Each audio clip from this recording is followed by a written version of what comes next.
Good morning students. Hello everyone. आवाज आ रही है बच्चों?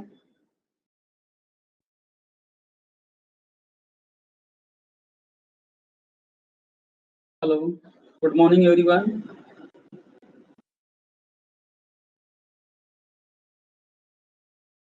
Can you see the screen? Yes. Okay students, so let us start our lecture. First of all, मैं सबको sorry बोलता हूँ for wasting your time. Today I got confused with the timings.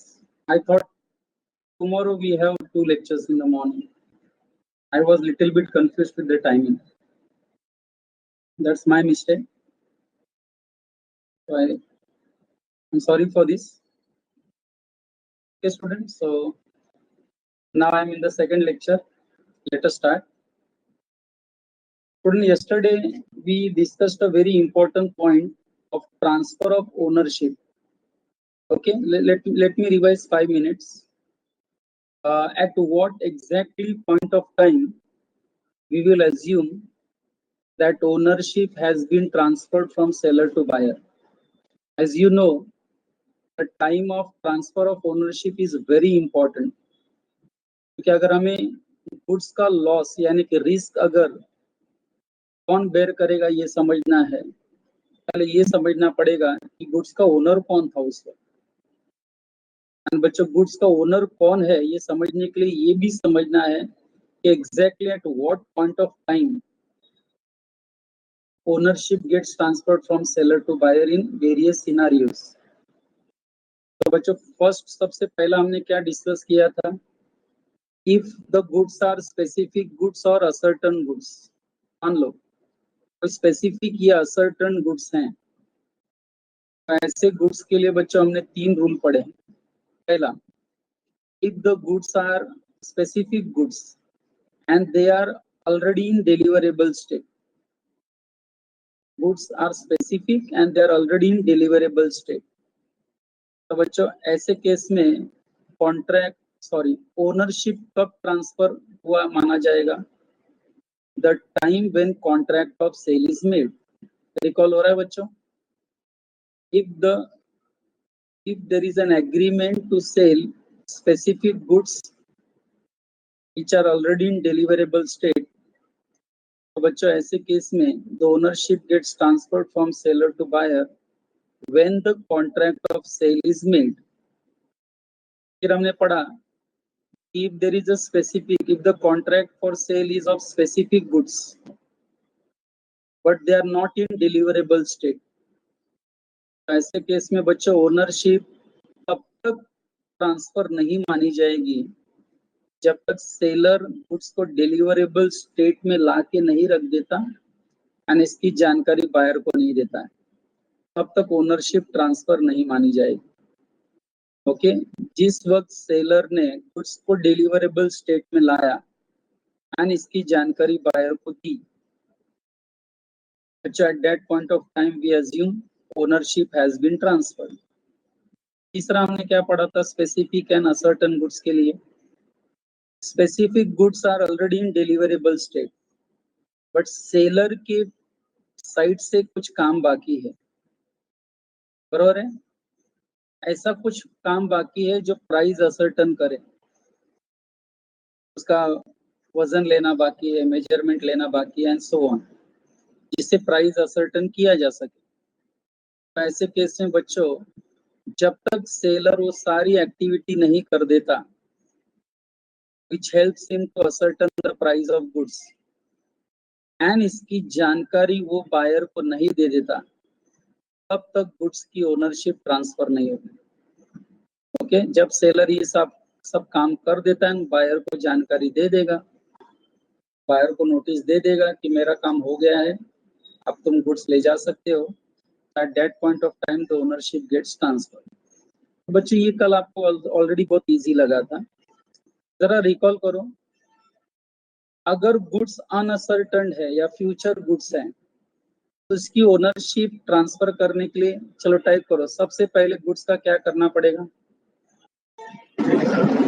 पहले गुड्स को फ्यूचर गुड्स को पहले तो existence में लाना पड़ेगा, या अनअसर्टन गुड्स को पहले असर्टन करना पड़ेगा। अच्छा, जब हम कहते हैं ना गुड्स को असर्टन करना है, एग्जैक्टली क्या करना है? तो गोडाउन में जो लॉट में गुड्स रखा है उसमें से जो भी डिस्क्रिप्शन के हिसाब से सेलर ने बायर को बोला होगा, डिस्क्रिप्शन दिया होगा, सेलर को क्या करना है, गोडाउन से जाकर उतना पर्टिकुलर गुड्स साइड में निकाल कर उसको पैकिंग करके रखना है। अगर वो लॉट में से कुछ गुड्स निकाल कर साइड में रख देता है उसे बायर को डिलीवर करने के लिए, तो इसी को कहते हैं अनअसर्टन गुड्स को असर्टन करना। इसी को हम कहते हैं कि अनकंडीशनली अप्रोप्रिएशन करना गुड्स का। क्या वर्ड यूज किया बच्चों मैंने? अनकंडीशनली अप्रोप्रिएशन करना गुड्स का। अप्रोप्रिएशन करना मतलब क्या? बायर एंड सेलर ने जब कॉन्ट्रैक्ट किया, जहां सेलर ने गुड्स को सेल किया as per description and which are lying in his stock, तो सेलर क्या करेगा, डिस्क्रिप्शन के हिसाब से जाके गोडाउन से गुड्स को साइड में निकालेगा, मेजरमेंट करेगा, साइड में रख के उसका पैकिंग करवाएगा, पैकिंग करवा के बायर को देने के लिए रेडी रखेगा। अगर ऐसा भी करता है तो इसको कहते हैं अनअसर्टन को असर्टन करना।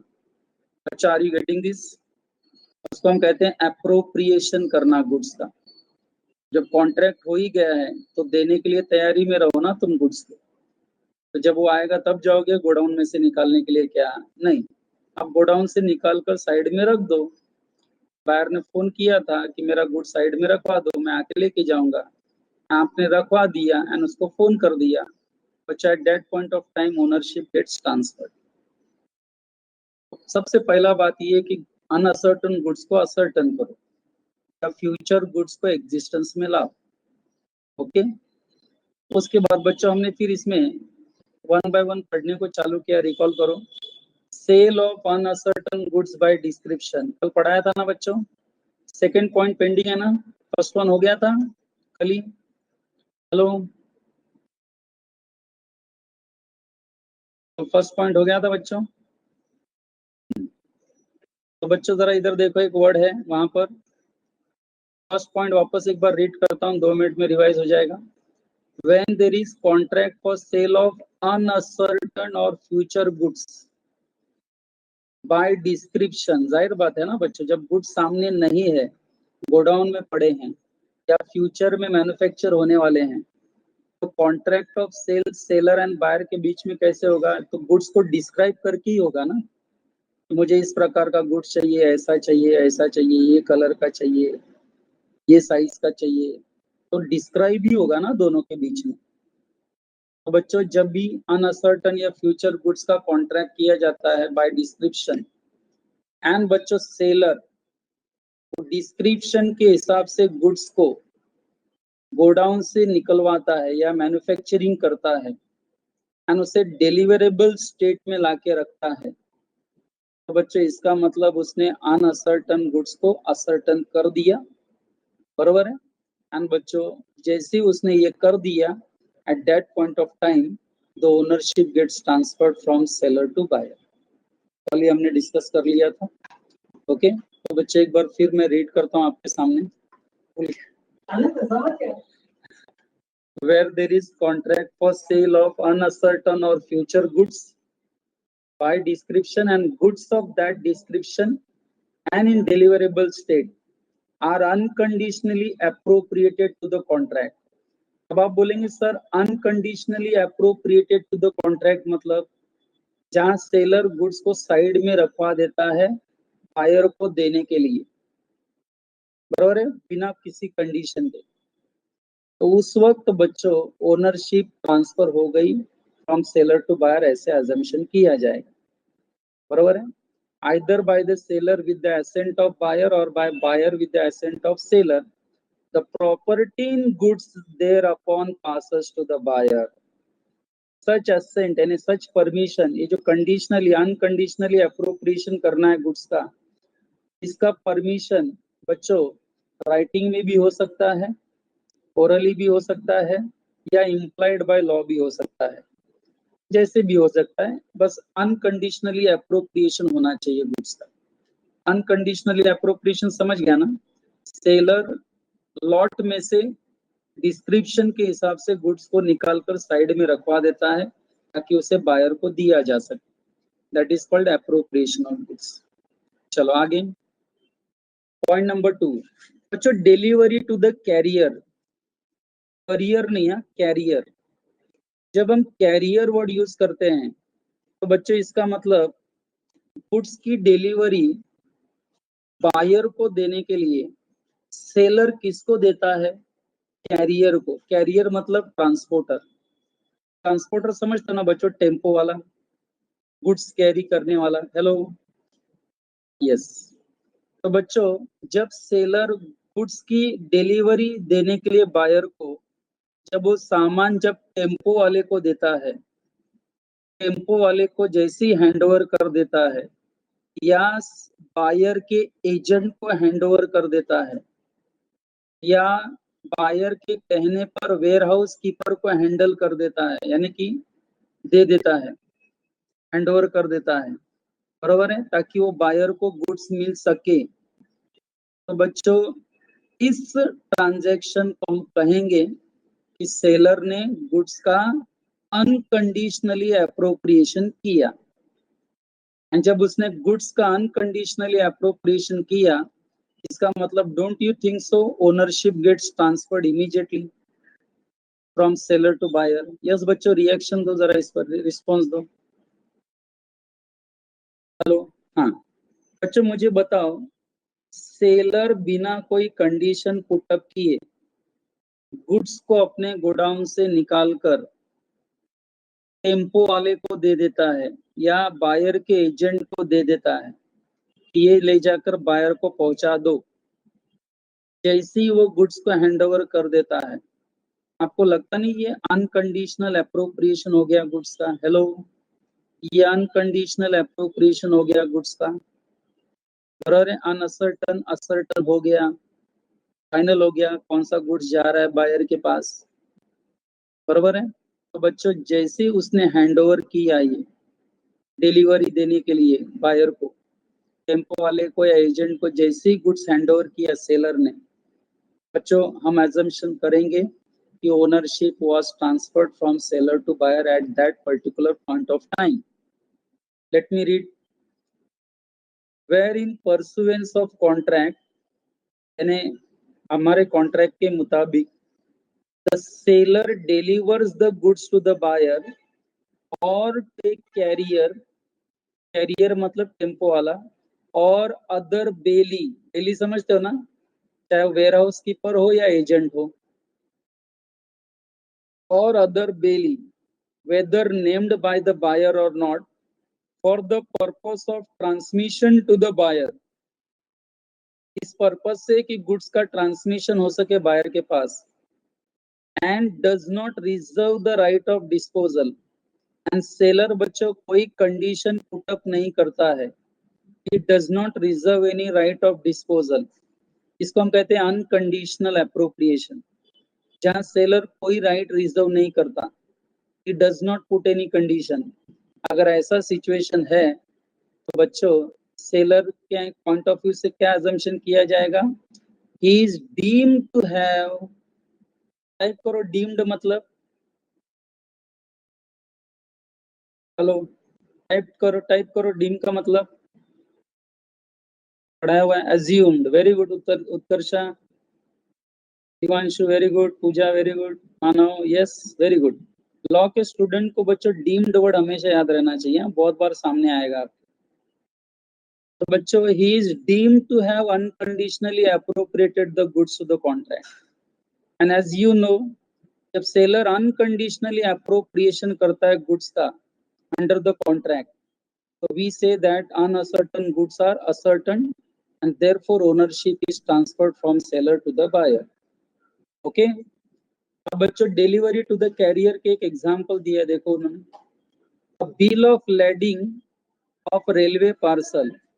बच्चों टाइप करो जल्दी से, बिल ऑफ लैडिंग को हम क्या कहते हैं? हेलो, जल्दी टाइप करो, मैंने आपको बहुत डिटेल में पढ़ा है, इसलिए बच्चों I have right to ask such type of questions. Bill of lading क्या है, जल्दी जल्दी।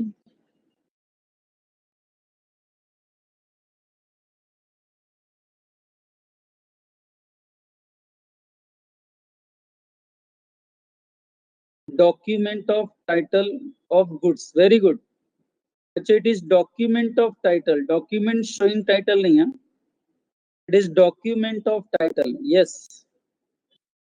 तो बच्चों क्या हुआ देखो, a bill of lading of railway parcel is made out out in the name of buyer and send to him.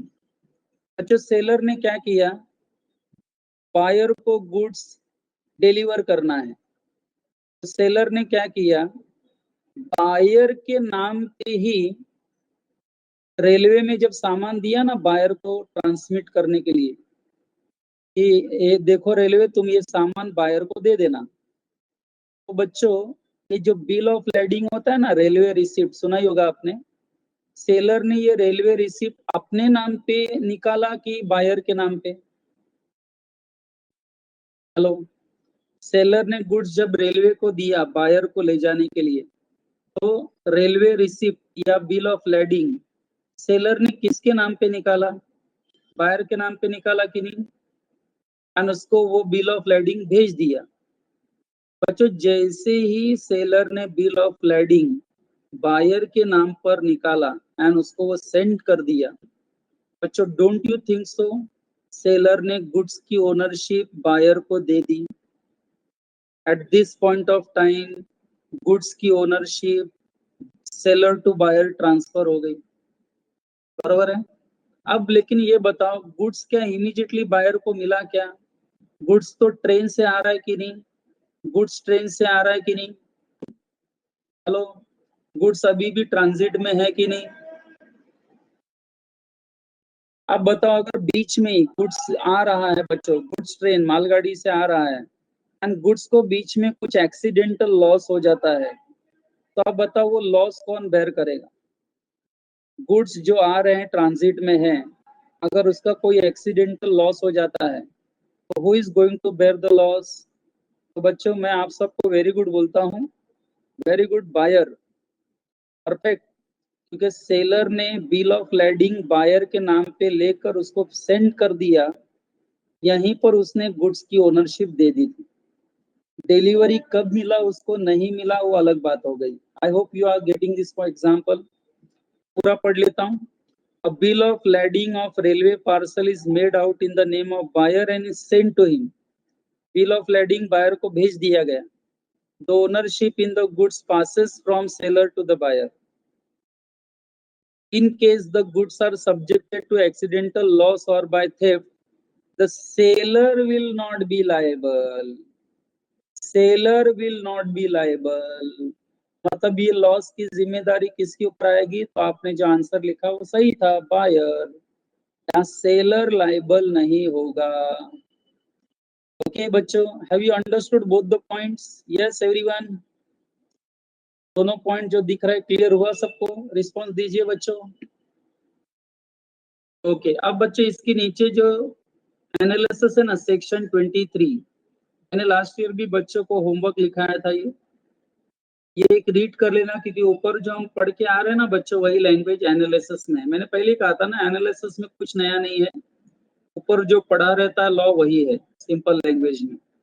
आप एनालिसिस ऑफ सेक्शन 23 को होमवर्क लिख दो, पढ़ लेना बाद में आप लोग।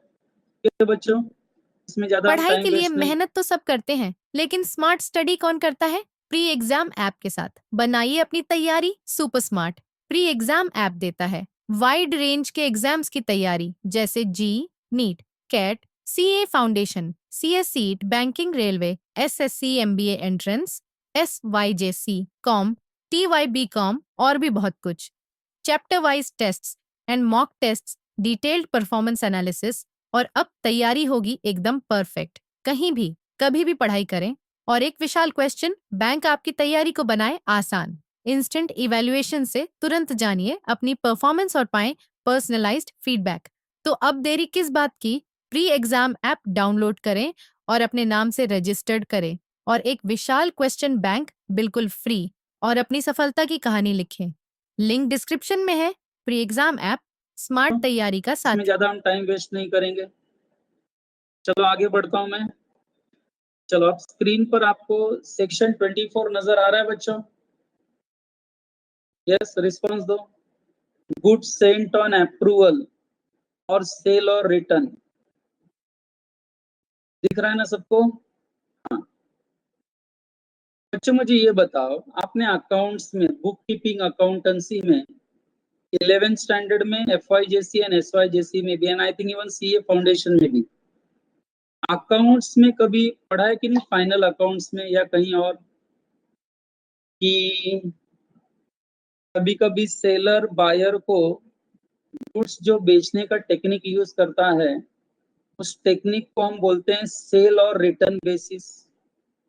गुड्स सेंट ऑन सेल और रिटर्न बेसिस, कभी सुना है word? Do you know this concept, goods sent on sale और रिटर्न बेसिस? क्या आपने सुना होगा goods sent on approval basis? Very good, मैं यही सुनना चाहता था, आप यस लिखो, क्योंकि आई थिंक अकाउंट्स में आपने पढ़ा हुआ है, बहुत जबरदस्त लेवल पे पढ़ा है। बच्चों ये सिस्टम क्या है गुड्स बेचने का? सेलर क्या करता है, गुड्स का पोजीशन बायर के पास दे देता है, कुछ नंबर ऑफ गुड्स वो भेज देता है अलग अलग वैरायटी के पास, बायर के पास, सही है ना? एंड बायर क्या करता है, जो गुड्स सेलर ने उसके पास भेजा है, बायर वो गुड्स को अच्छे से देखता है, एंड जो गुड्स उसको पसंद आता है उसको वो साइड में रखकर सेलर को बोल देता है कि मेरे को ये गुड्स पसंद आया, बाकी गुड्स मैं रिटर्न करता हूँ। बच्चों मान लो घर पे शादी का माहौल है, डॉटर या किसी की शादी है घर पे, बेटे की या बेटी की, एंड बच्चों घर की लेडीज लोगों को साड़ियाँ खरीदनी है ना, साड़ीज खरीदनी है। अब बच्चों बहुत सारी लेडीज को साड़ीज लेनी है, तो वहां शॉप पे जाने के बजाय मम्मी ने फोन कर दिया शॉप वाले को, क्या आप ऐसा करो 50 साड़ियाँ अच्छी क्वालिटी के घर पे भिजवा दो, घर पे हमारी लेडीज हैं, उनको जो पसंद आएगी साड़ी वो लोग ले लेंगे, एंड बाकी हम आपको वापस कर देंगे, रिटर्न कर देंगे। कुछ समझा बच्चों मेथड? हेलो हेलो, मेथड समझ में आ रहा है ना सबको? तो बच्चों मान लो, अब बताओ शॉपकीपर ने घर पर कितनी साड़ियाँ भेजी?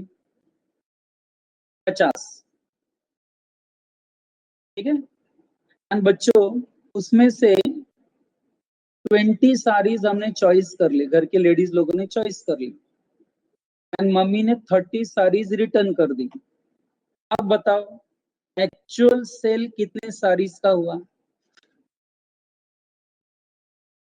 एक्चुअल सेल कितने साड़ीज का हुआ? 20, क्योंकि हमने 20 साड़ीज का अपना अप्रूवल दिया कि नहीं? अप्रूवल समझते हो ना? हमने 20 साड़ीज का अपना अप्रूवल दिया कि हाँ हम ये खरीद रहे हैं, हमें पसंद है। तो बच्चों जरा भी ध्यान से सुनना, जैसे ही मम्मी या घर की लेडीज लोगों ने आउट ऑफ 50 साड़ीज 20 साड़ीज का अप्रूवल दिया, फोन करके कहा कि हमें 20 साड़ियां पसंद है, वैसे ही वो 20 साड़ीज की ownership seller to buyer transfer हो गई। बच्चों समझा मैंने क्या कहा? हेलो हेलो हेलो, जैसे ही मम्मी ने सेलर को कहा, शॉपकीपर को, कि 50 साड़ियों में से हमें 20 साड़ियां पसंद है, हम इसे रख रहे हैं, बाकी हम भिजवा देंगे। बच्चों कुछ समझा आपको? वैसे ही 20 साड़ीज का ownership seller to buyer transfer हो गया। हेलो बच्चों, कॉन्सेप्ट समझा? Ownership transfer, transfer of ownership. आवाज आ रही बच्चों?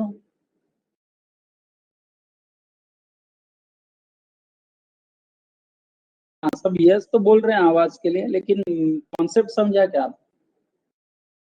मेरा वो ज्यादा इंपॉर्टेंट है। Have you understood?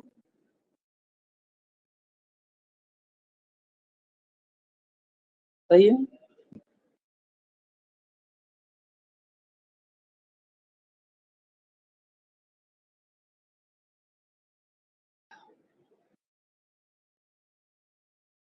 ओके बच्चे, एक और है, मम्मी ने जैसे ही 20 साड़ीज का अप्रूवल दिया, ओनरशिप ट्रांसफर हो गई, बरोबर है। अगर मम्मी ने ऑल 50 साड़ीज को रिजेक्ट कर दिया और इसकी जानकारी बायर को दे दी, तो क्या ओनरशिप ट्रांसफर हो गया? क्या गुड्स को रिजेक्ट कर दिया ऑल एंड कहा कि हमको ये पसंद नहीं है, तो क्या ओनरशिप ट्रांसफर हो गया? क्या नहीं। अब जब सेल ही नहीं हुआ तो ओनरशिप कहां से ट्रांसफर होगा? सही है। अब बच्चे एक और, दूसरा, शॉपकीपर ने जब 20 साड़ीज भेजी हमारे फैमिली में, ने मम्मी के यहाँ पर, मतलब घर पे भेजा, तो शॉपकीपर ने क्या कहा था मम्मी को कि बहन जी, आप हमको साड़ियाँ खरीद रहे हैं नहीं खरीद रहे हैं, आपका अप्रूवल हमको 1 वीक के अंदर बता दो। टाइम लिमिट फिक्स हो गया कि 1 हफ्ते में हमको बता दो कि आपको साड़ियाँ खरीदनी है नहीं खरीदनी है, पसंद है नहीं पसंद है, कितनी पसंद है कितनी नहीं है, हमको 1 हफ्ते में बता दो। एंड बच्चों 2 मिनट अजम्पशन करो, अगर मम्मी ने 1 हफ्ते में बताया नहीं एंड 1 हफ्ते से ज्यादा गुड्स को अपने पास ही रख दिया,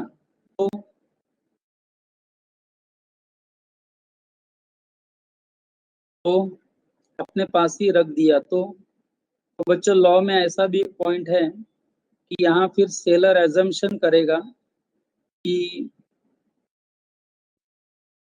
जहां हमने गुड्स भेजा है उन्होंने गुड्स को बियॉन्ड रीजनेबल टाइम अपने पास रखा, बियॉन्ड रीजनेबल टाइम, एंड इसलिए वो एजम्पशन करेगा कि all the goods have been accepted and therefore वो क्या करेगा, फिर वो एजम्पशन कर लेगा कि ownership is transfer of all the goods, all 50s are approved. या बच्चों तीसरा मेथड क्या है, देखो जरा ध्यान देना। अगर शॉपकीपर ने कहा कि बहन जी हमको 1 हफ्ते में बताना कि आपको साड़ियाँ पसंद है कि नहीं पसंद है, और हुआ क्या बच्चों, 2 दिन के अंदर ही घर की लेडीज लोग वो साड़ियाँ पहनकर बाहर घूमने लगी एंड सेलर को पता चल गया कि वो गुड्स वो लोग यूज करने लगे। जैसे ही सेलर को पता चला कि बायर गुड्स यूज करने लगा, तो क्या अजम्पशन करेगा? टाइप करो।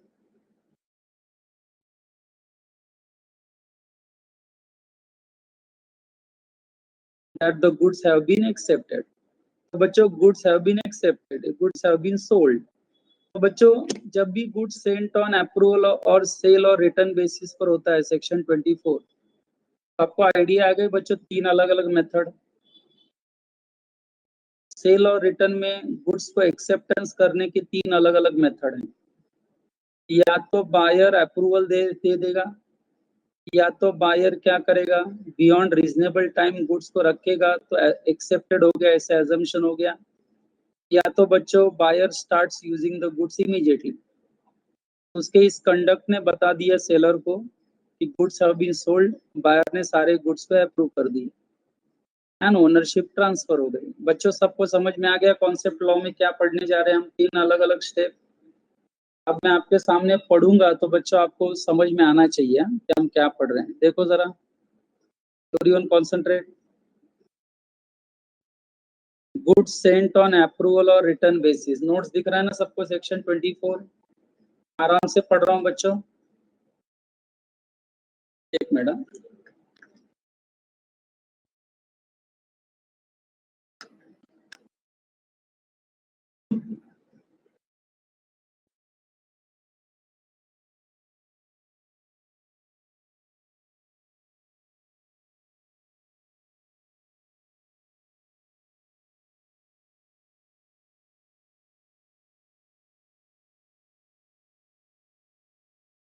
ओके सो स्टार्ट करता हूँ बच्चों। देखो, व्हेन गुड्स आर डिलीवर्ड, सबको आवाज आ रही है ना मेरी?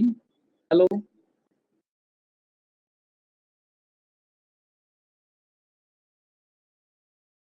Okay. When goods are delivered to the buyer, बच्चों देखो हाँ, सेलर क्या कर रहा है। When goods are delivered, delivered समझते हो ना, पोजीशन देना। तो मुझे बताओ, जब बायर को डिलीवर किया गुड्स, तो क्या ओनरशिप इधर ही ट्रांसफर हो गई क्या? वो तो पसंद नापसंद के लिए भेज रहा है ना गुड्स, तो क्या जैसे ही गुड्स डिलीवर हो गया तो ओनरशिप ट्रांसफर अजम्पशन करेंगे क्या हम लोग? नहीं। Goods are sold on sale और रिटर्न बेसिस में बच्चों, जब तक बायर का अप्रूवल नहीं मिल जाता, जब तक बायर उसको यूज नहीं करता, जब तक बायर उस बियॉन्ड रीजनेबल टाइम नहीं रखता बिना नोटिस दिए रिजेक्शन का, तब तक बच्चों ओनरशिप ट्रांसफर नहीं हुई, ऐसे ही अजम्पशन किया जाएगा। तो बहुत ध्यान से पढ़ रहा हूँ मैं, आपको जरा ध्यान दो। एग्जाम में ये आ सकता है अलग से सेक्शन 24 लिखने के लिए। तो बच्चों क्या लिखा है देखो, when goods are delivered to the buyer on approval or sale or return or other similar terms, the property therein passes to the buyer. क्या लिखा है बच्चों, when goods are delivered to the buyer on approval or sale or return or other similar terms, the property therein passes to the buyer.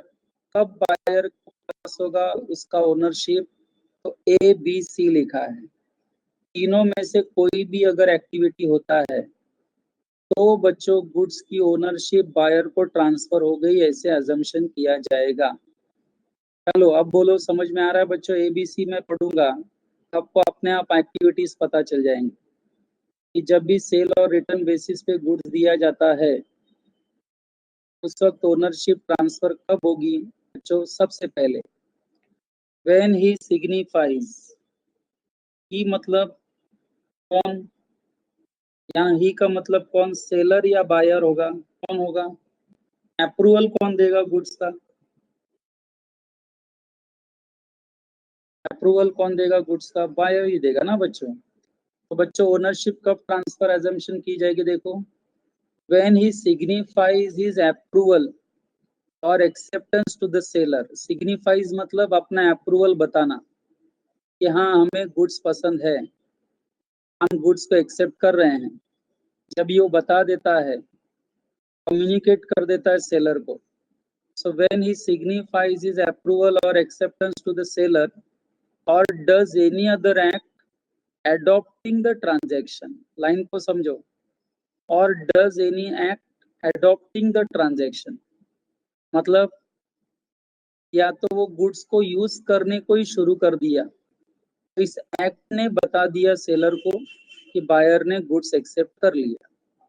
बच्चों बताओ ए point सबको click हो गया? मैं आराम से पढ़ा रहा हूँ, देखो आप भी अपना बच्चों रिस्पॉन्स दो। Have you understood first point? जब बायर गुड्स का अप्रूवल दे देता है, एक्सेप्ट कर लेता है या गुड्स को यूज करने को शुरू कर देता है, तो बच्चा at that point of time the ownership transferred from seller to buyer.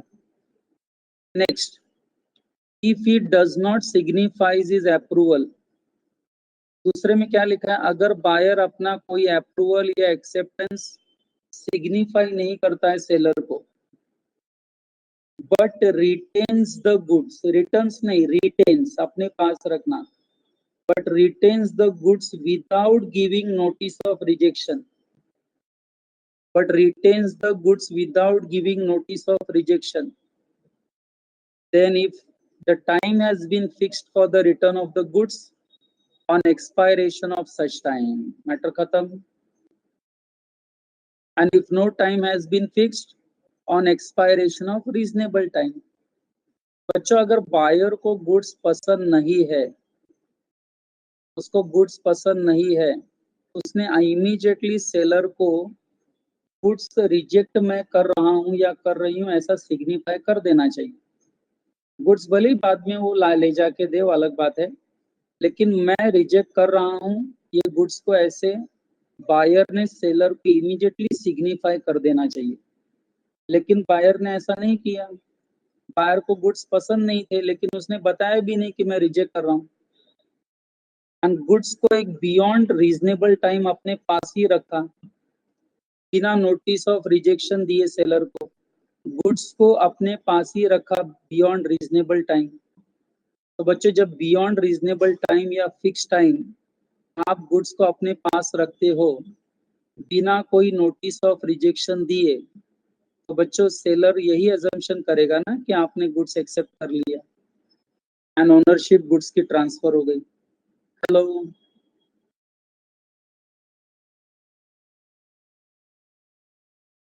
Are you sure student? Clear हो रहा है सबको ये? Yes everyone, have you understood point number B? Anyone confusion? एक बार पढ़ो तो आपको अपने आप पता चल जाएगा। सी, he does something to the goods, या तो बायर क्या करता है, अब ओनरशिप ट्रांसफर अजम्पशन की जाएगी। when he does something to the goods, buyer क्या करता है गुड्स के साथ, कुछ ऐसा करता है कि बच्चों उसका ये कंडक्ट अपने आप बता देता है सेलर को कि goods have been accepted by the buyer and ownership was transferred. बच्चों सेलर ने बायर को गुड्स पसंद नापसंद करने के लिए भेजा था, लेकिन बायर ने उसको वही गुड्स को किसी और को बेच दिया। चलो बताओ, बायर ने वही गुड्स किसी और को बेच दिया, इसका क्या मतलब हुआ? सेल और रिटर्न बेसिस पर गुड्स बायर के पास आए थे अप्रूवल के लिए, लेकिन बायर ने उसे किसी और को सेल कर दिया। बच्चों रिस्पॉन्स दो, बायर का ये सेल करना किसी और थर्ड पार्टी को, ये क्या कहलाता है? इसका क्या मतलब निकलता है?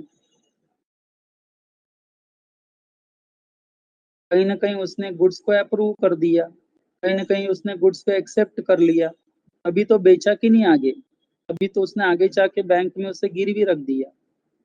तो बच्चों बायर गुड्स के साथ कोई ऐसा कुछ करता है, ऐसी कोई एक्टिविटी करता है, ट्रांजैक्शन, जिससे सेलर को अपने आप समझ में आ जाता है कि बायर ने उसका गुड्स एक्सेप्ट कर लिया है, अप्रूव कर लिया है। तो बच्चों ये 3 मेथड है जिससे बच्चों हमें पता चल जाएगा कि ओनरशिप कब ट्रांसफर होती है फ्रॉम सेलर टू बायर, जब goods are sent on approval और सेल और रिटर्न बेसिस। अब बच्चे एक एग्जांपल मैं रीड करता हूँ, बहुत सारे एग्जांपल्स इसमें दिए हैं, 1 2 3 एग्जांपल्स, वन बाय वन हम कवर करते हैं, थोड़ा इसको और क्लियर करने की कोशिश करते हैं। ठीक है बच्चों, देखो example 1, P brought a musical instrument from musical shop. P brought a musical instrument from musical shop on a condition, क्या कंडीशन के साथ P म्यूजिकल इंस्ट्रूमेंट लेके आया म्यूजिकल शॉप से? That he will purchase it, ये purchase करेगा, he will purchase it if he likes that instrument, मैं इसे खरीदूंगा अगर मैं इसको यूज करके देखूंगा और मुझे अच्छा लगा तो मैं इसे खरीद लूंगा। फिर बच्चों हुआ क्या, आफ्टर अ वीक, एक हफ्ते बाद, he has inform the shop owner, P ने शॉप ओनर को इन्फॉर्म कर दिया that he has agreed to purchase the musical instrument. And जैसे ही बच्चों पी ने शॉप ओनर को एग्री कर दिया कि मैं परचेज कर रहा हूँ म्यूजिकल इंस्ट्रूमेंट, बच्चों उसी वक्त उस म्यूजिकल इंस्ट्रूमेंट की ownership seller to buyer transfer हो गई। अच्छा, have you understood the point? Seller to buyer transfer हो गई। यस,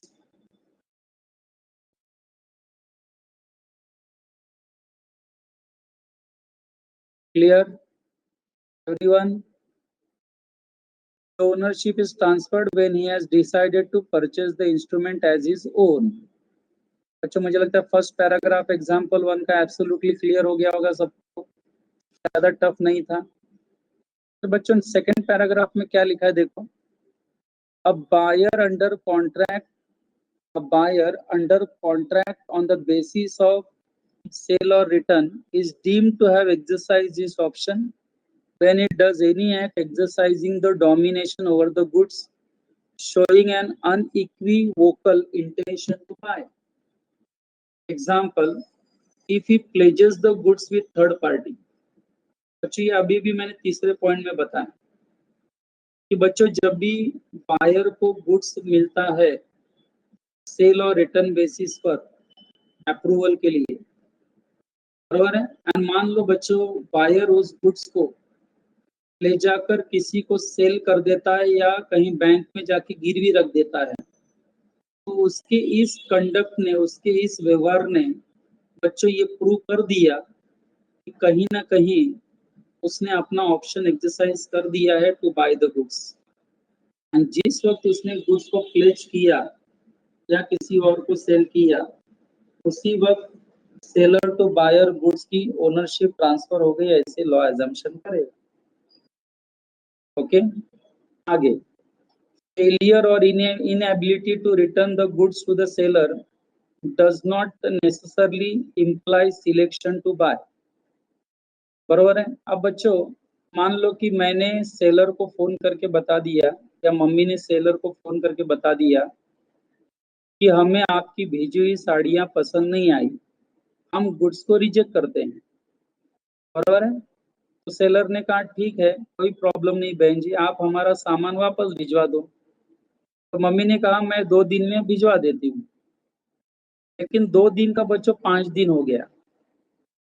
घर के काम की वजह से मम्मी वो साड़ियाँ भिजवा नहीं सकी, रिटर्न नहीं कर सकी सेलर को। तो क्या इसका मतलब मम्मी ने वो खरीद ली क्या साड़ियाँ? हेलो, क्या मम्मी ने वो साड़ियाँ खरीद ली, ऐसे अजम्पशन किया जाएगा क्या?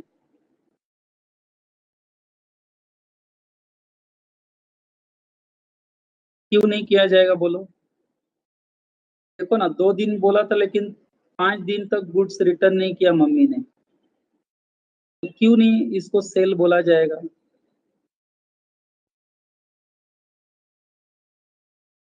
Yes, I want answer from you now.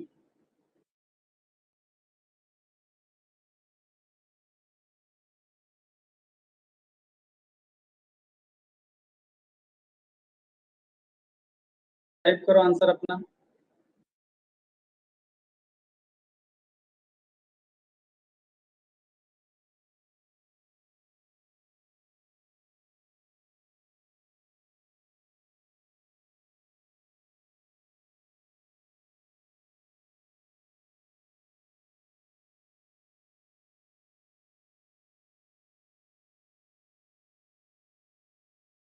Buyer has no intention to purchase। Disha, you are right. आपको लगता नहीं मम्मी ने ऑलरेडी नोटिस ऑफ रिजेक्शन दे दिया था गुड्स का? गुड्स को हम रिजेक्ट कर रहे हैं, इसकी नोटिस तो दे दी थी ना बच्चों। यस, खत्म हो गया मैटर। अब मैं गुड्स रिटर्न करने में लेट हो रही हूँ, दैट डजंट मीन कि मैं गुड्स खरीद रही हूँ, है ना। गुड्स को रिटर्न करने में लेट हो सकता है, घर पे कोई पूरा अर्जेंट काम आ गया, हम नहीं रिटर्न कर पाए आपको 2 दिन में, 3 दिन हो गया, इसका ये मतलब नहीं है ना कि हमने खरीद लिया। हमने नोटिस ऑफ रिजेक्शन तो दे दिया था ना आपको, मैटर खत्म हो गया। बच्चे लास्ट लाइन पर भी ध्यान देना है। सो एग्जाम्पल 1 का दोनों पैराग्राफ क्लियर हो गया बच्चों? यस, आपसे ही पूछ रहा हूँ। एग्जाम्पल 1 का दोनों पैराग्राफ क्लियर हो गया सभी को? Yes. So let us go to the second example. आराम से पढ़ भी रहे हैं बच्चों, कि क्यों एग्जाम में पूछा जा सकता है, why it is so important. क्योंकि बच्चों लॉ के साथ साथ नीचे 1-2 एग्जाम्पल्स भी आप लिख सकते हो, अगर ये आता है एग्जाम में। 5 या 7 मार्क का आता है तो आप एग्जाम में इसको एग्जाम्पल देकर आप अपना पॉइंट रख सकते हो, आंसर भी बड़ा लगने लगे। तो एग्जाम्पल 2 में जरा ध्यान दो, मुझे बताओ क्या समझा आपको इसमें। A delivered some jewellery to B. तो डिलीवर्ड मतलब सिर्फ पोजीशन दिया है, ओनरशिप नहीं। A delivered some jewellery to B on sale और रिटर्न बेसिस। इन्हें पसंद है तो ठीक है, सेल हो जाएगा, नहीं पसंद है तो रिटर्न कर देना। ये मेथड पे ए ने बी को ज्वेलरी सेंड किया, डिलीवर किया, लेकिन बी ने क्या किया, अप्रूवल नहीं दिया अपना। बी ने अपना अप्रूवल नहीं दिया। बी ने किया क्या वो ज्वेलरी के साथ? बच्चों पढ़ो क्या किया। B pledge the jewellery with C. Pledge मतलब समझते हो ना, गिरवी रख दिया। बी ने वो ज्वेलरी थर्ड पार्टी के पास गिरवी रख दिया। अब आप ही बताओ, जैसे ही बी ने प्लेज कर दी jewellery with C, don't you think so ownership is transferred from A to B? Hello, आपको लगता नहीं उसने अप्रूव कर लिया गुड्स का, ऐसा अजम्पशन हो गया? उसने गुड्स का अप्रूवल किया, ऐसे अजम्पशन हो गया।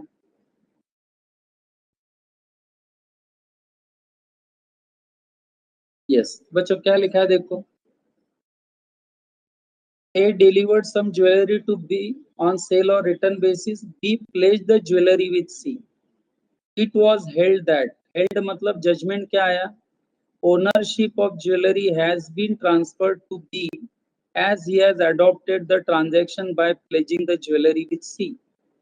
In this case, A has no right against C.